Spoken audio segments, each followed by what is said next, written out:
tonight on First at 9 this Monday the 30th of June 2025. Startling revelations. 323 containers released from Sri Lanka Customs. Sans inspections reveals opposition legislator citing Presidential Committee report. Government vows legal action against the responsible if allegations are proved. The game of councils. NPP wields power in 222 local government councils while the opposition claims 30. The inaugural sittings of 10 local government councils stalled over internal disputes and court orders. Top cop swap.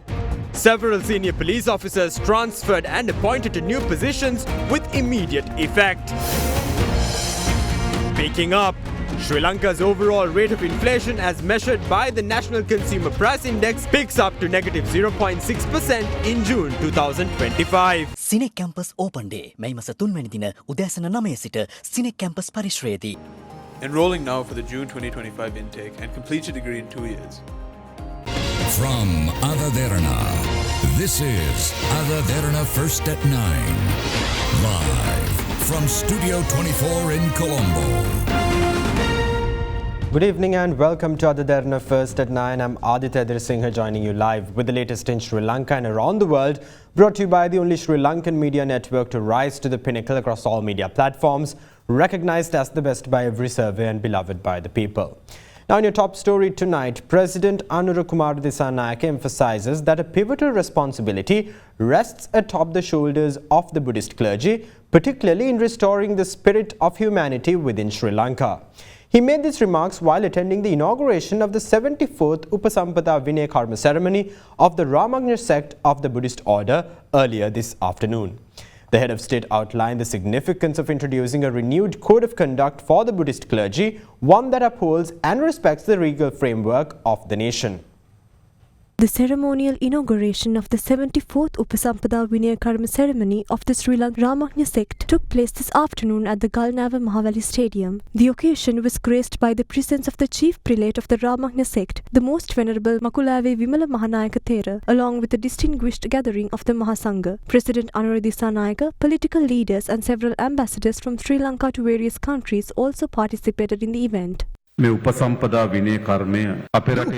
Vinaya Karma ceremony stands as a cornerstone in preserving the existence of the Buddha Sasana in this nation. It is through the observance of the Upasampada Vinaya Karma that Buddhism has endured across several generations in Sri Lanka. Our Buddhist monastic community bears a profound responsibility to safeguard not only the teachings of the Buddha, but also the integrity of the Sasana itself for the spiritual upliftment and welfare of the society at large. What has enabled Buddhism to strive for more than 2,000 years? Buddhism has endured for so long through the inviolability of the Sasana.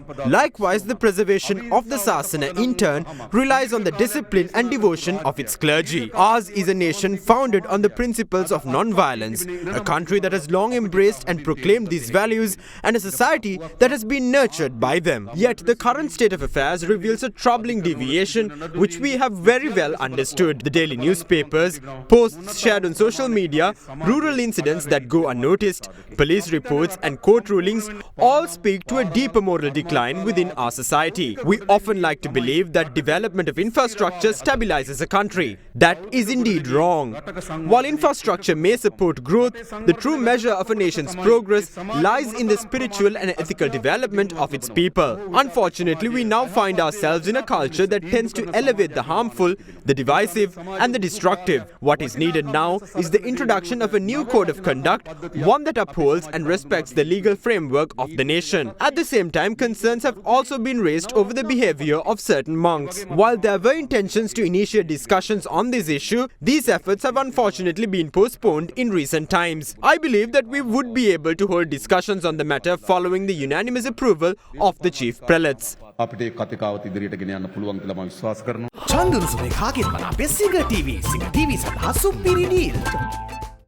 Yadia, ලොව වැඩියෙන්ම අලෙවි වන electric ස්කූටරය අවාන්ස් auto වෙතින්.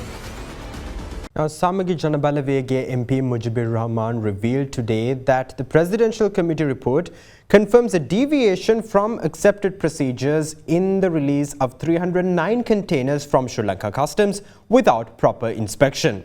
He made this revelation while tabling the investigation report in Parliament today. Meanwhile, the fiscal strategy statement required to be submitted by the government on or before the 30th of June each year under the Public Finance Management Act was also presented to Parliament for the first time today. The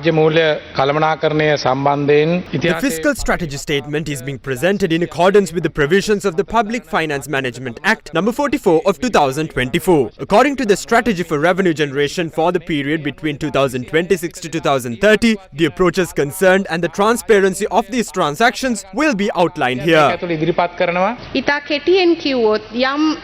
To summarize some key points, the statement aims for a primary balance of 2.3% of GDP from 2025 to 2030. Primary expenditure has been capped at 13% of GDP in 2026 and it is forecast to be 12.6%. It also targets to reduce the debt to GDP ratio to below 95% by 2032 and further to under 60% in the long term. Additional targets from 2026 include increasing state revenue to 15% of GDP, maintaining state investments above 4% of GDP and reducing the budget deficit to below 5% of GDP.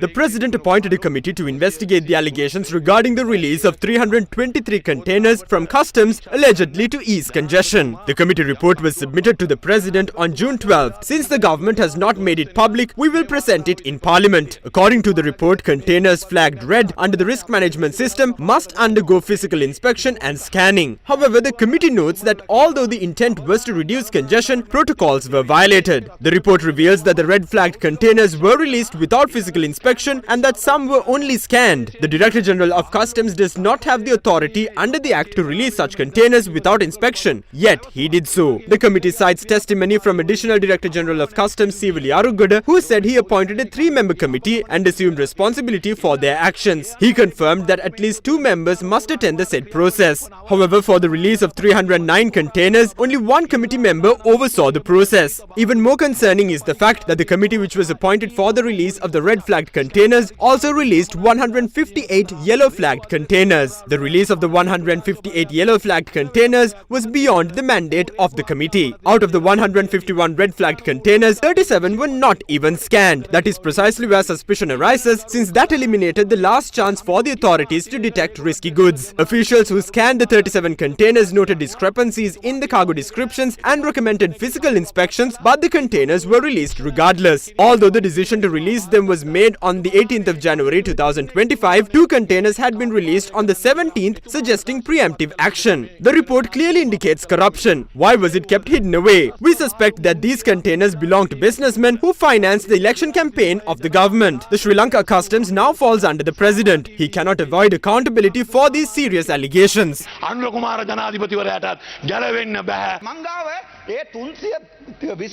I can provide a list of goods in those containers. The Sri Lankan diaspora in Germany sent me the full list, including their origins. But I need assurances that I won't lose my parliamentary seat or be arrested on fabricated charges if I table it in parliament. Otherwise, I may have to flee the country and release the information from abroad. Also, how did jewelry items missing for 15 years suddenly appear in front of the media? They were not in Sri Lanka. They came from somewhere else. I have the details. But I am afraid since the 159 NPP MPs will not spare me if I speak out. Now, our learned colleague, Minister Suril Hadunetti, participated in a World Economic Forum. I do not want to go into the content, but the way he in fact handled that whole thing, I think was a disaster. So what it shows is that we are in fact have got into what we call in technical terms is a weak state. So we do not have a statement from our nation which can impress the world. This is where we are getting into the biggest issue. Now, in terms of creating wealth, we need to attract foreign investments. What is the message that we give to the world? Why should they come to Sri Lanka now? Is it because that we have put some ex-ministers and some of the politicians in jail? Will that attract investors? Why would investors come to Sri Lanka? What attracts them? Some claim we've built a corruption-free Sri Lanka and created an environment for investment and wealth creation. That is false. Investors don't come over just because we say we've improved. We need a clear and credible plan, one that protects taxpayers and also who generate wealth for the country.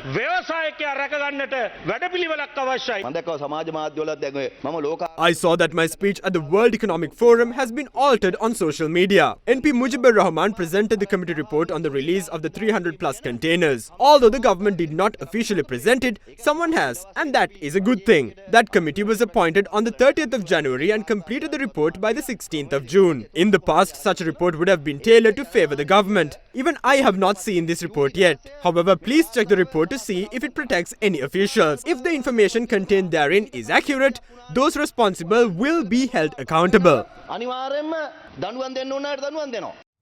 Now, in the meantime, opposition leader Sajith Premadasa commented on the small and medium enterprises and entrepreneurs who face an impact from the Parathe execution laws, which are enforced now after temporary hiatus in the recent past. Issuing a statement today, opposition leader Premadasa emphasizes that with the enforcement of the Parathe laws, many SMEs and entrepreneurs are at risk of having their assets rapidly auctioned off by financial institutions. He further points out that the country's SMEs contribute over 50% to Sri Lanka's GDP and provide employment to over 4 million people, and highlights that the loss of these SME assets due to enforced auctions will directly affect national production and negatively impact economic growth. Now, in a bid to hike up paddy purchasing power of rice millers this Yalla season, a concessionary pledge loan scheme is slated to be introduced for small and medium-scale paddy mill owners and cooperative societies. These developments follow recent protests by farmers who aired several grievances, including lower paddy yields prompted by untimely release of water and unavailability of fertilizer and low purchasing price for crops harvested so far this year. Meanwhile, the Deputy Minister of Agriculture, Namal Karunaratne, revealed today that the paddy purchasing for the Yalla season will commence on the 3rd of July. The Ministry of Finance revealed plans to implement a concessionary pledge loan scheme for small and medium-scale paddy mill owners and cooperative societies. The move is aimed at increasing the paddy purchasing power of millers this Yalla season. Accordingly, the loan scheme will be implemented from tomorrow, the 1st of July till the 15th of November. The loan scheme targets small and medium-scale paddy mill owners and cooperative societies with a maximum daily paddy threshing capacity of 25 metric tons. All loan applicants must possess a valid business registration certificate obtained from a relevant government institution and a license issued by the Paddy Marketing Board. Under this loan scheme, mill owners can obtain loans up to 50 million rupees at an interest rate of 7% per annum. The respective loans should be paid back within 180 days. The estimated total value of the loans to be disbursed by banks under the loan scheme is approximately 6.5 billion rupees. Paddy harvested this season is expected to be purchased at the minimum purchase price declared by the Department of Agriculture. The move is aimed at ensuring a fair and reasonable price for paddy farmers across the country. Meanwhile, Deputy Minister of Agriculture Namal Karunaratne held talks with paddy mill owners today at the Department of Agriculture. The discussion focused on the certified prices of moist and dry paddy. At the meeting, the Deputy Minister revealed plans to commence the purchase of paddy this Yalla season by the 3rd of July. Cinec Campus Open Day මේ මස 3 වෙනි දින උදෑසන 9 සිට Cinec Campus පරිශ්‍රයේදී. Apico Next Gen. Make the leap to faster sleep. Welcome back. Now moving on to your political news, as the ruling NPP and the opposition parties scramble for local government power, an independent group allied with the Samagi Jana Balawegaya successfully assumed control of the Matugama Pradesh Sabha today. With that, the ruling National People's Power now commands 222 local government institutions, while the Samagi Jana Balawegaya controls 30. The inaugural session of the Matugama Pradeshiya Sabha convened today. The meeting was chaired by Western Province Local Government Commissioner Sarangika Kalhari Jayasundara. The Matugama Pradeshiya Sabha was among the many local government councils where no single party or alliance commanded an outright majority through the local government elections held earlier this year. The 33-seat council is currently occupied by 13 members representing the National People's Power and 10 representing the Samagi Jana Balawegaya.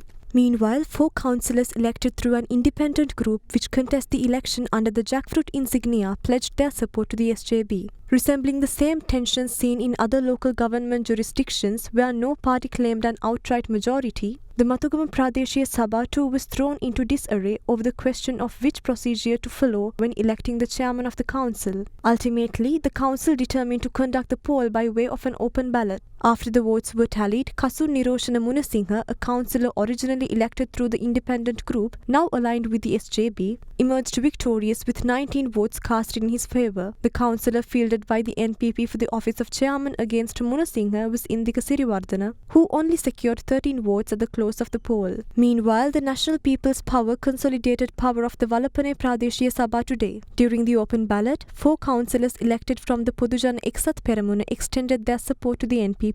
This alliance handed the NPP 34 votes in their favour, while the SJB only managed to secure 29. The chairman's seat of the Nagura Pradeshiya Sabha was claimed by the Sri Lanka Podujana Peramuna. During the secret ballot, the SLPP candidate obtained 12 votes, narrowly defeating the NPP candidate who secured only 10. At the moment, the National People's Power commands 222 local government institutions. The Samagijana Balawega controls 30 institutions, while the Sri Lanka Podujana Peramuna wields power in 6 local government councils. The Lanka Tamil Arasu Kachi governs 21 local government bodies, while the Sri Lanka Muslim Congress and the Ceylon Workers' Congress have consolidated power within 6 and 3 local government institutions respectively. Additionally, the Sri Lanka Freedom Party led Podujana Eksath Peramuna and the United National Party have secured power in 2 local councils each. Meanwhile, 18 other local government bodies are commanded by various parties and independent groups. However, the inaugural sittings of 10 local government institutions remain stalled over internal disputes and matters pending before court. Now in your law and order related updates, Senior Superintendent of Police HWIS Muthumala, the former Director of the Criminal Investigation Department, has been appointed as the Director of the Bureau for the Investigation of Abuse of Children and Women. This appointment comes hot off the heels of Senior Superintendent of Police Shani Abesekara's appointment as the new Director of the Criminal Investigation Department. These transfers and appointments follow a string of transfers approved by the National Police Commission today. The National Police Commission has approved the transfer of several high-ranking police officers with immediate effect. As revealed by the Police Media Division, the transferred officers include 7 senior superintendents of police, including 1 female SSP, 1 superintendent of police, 1 assistant superintendent of police, and 5 police inspectors. Among the top officers transferred is Senior Superintendent of Police Buddhika Manatunga, who previously served as both the Police Media Spokesperson and the Director of the Police Media Division. Pursuant to the transfer order, SSP Manatunga will now serve as the officer in charge of the Polonnaruwa Division. Meanwhile, Assistant Superintendent of Police F.U. Woodler has been appointed as the new Police Media Spokesperson and Director of the Police Media Division. According to the approved transfers, former Director of the CID Senior Superintendent of Police HWIS Muthumala will now serve as the Director of the Bureau for the Investigation of Abuse of Children and Women. The Director's Office of the Criminal Investigation Department, left vacant by SSP Muthumala, is occupied by Senior Superintendent of Police Shani Abesekara. However, news of SSP Abesekara's appointment as the Director CID was received with disdain by the Sri Lanka Podujana Peramuna. Janatha Vimukthi පෙරමුණේ පැලවත්ත කාර්යාලයේ මාධ්‍ය සාකච්ඡා පවත්වපු Shani Abesekara, who has been involved in JVP politics, has been appointed as the new director of the Criminal Investigation Department. When such officers are brought back to such high positions, what will happen to the public's trust in the law? This appointment has been made by the government to bend the law, to jail political opponents, and to manipulate law enforcement to their desires. To that end, officers who are subservient to the incumbent government have been appointed to high offices. We oppose these appointments as a party and as Sri Lankans. අපි පක්ෂයක් හැටියට විතරක් නෙමෙයි ශ්‍රී ලාංකිකයන් හැටියට අපි විරුද්ධ විය යුතු කාරණයක්. Meanwhile, in an unprecedented move, the authorities have appointed Deputy Inspector General of Police W.J. Padmini as the DIG in charge of the Kalatara district. She will go down in history as the first female Deputy Inspector General of Police in charge of a district.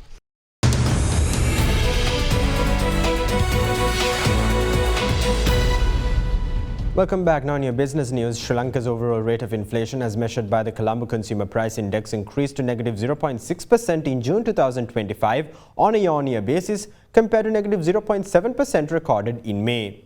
According to data from the Department of Census and Statistics, food inflation eased to 0.43% in June, down from 5.2% in May 2025. Year-on-year inflation for the non-food category rose to negative 2.8% in June from negative 3.3% in the previous month.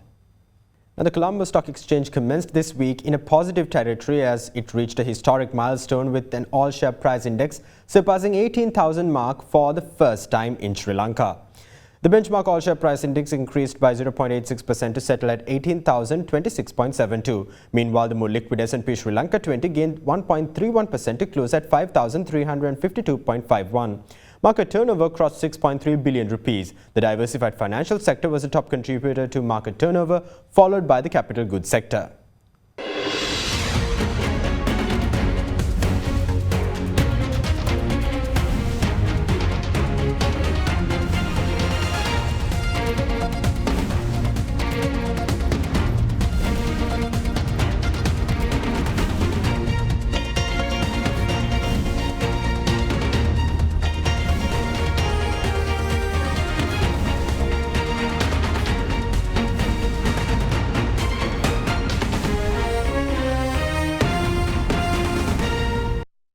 Analyst at Capital Alliance, Dinal Samarathungan, now joins us with a few thoughts to round off our Markets in View segment for the week.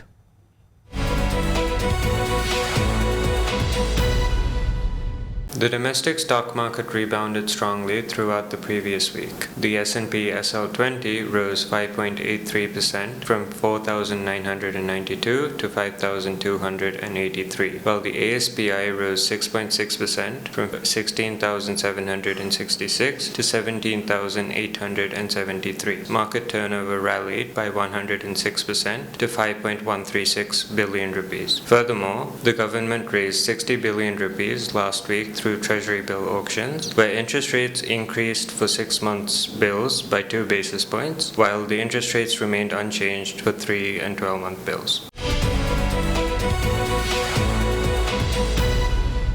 That's all for tonight from First at 9. For the latest development around the clock, stay in touch with Ada Derana, the Sri Lankan news brand of international excellence. Thank you for joining us. Have a great night.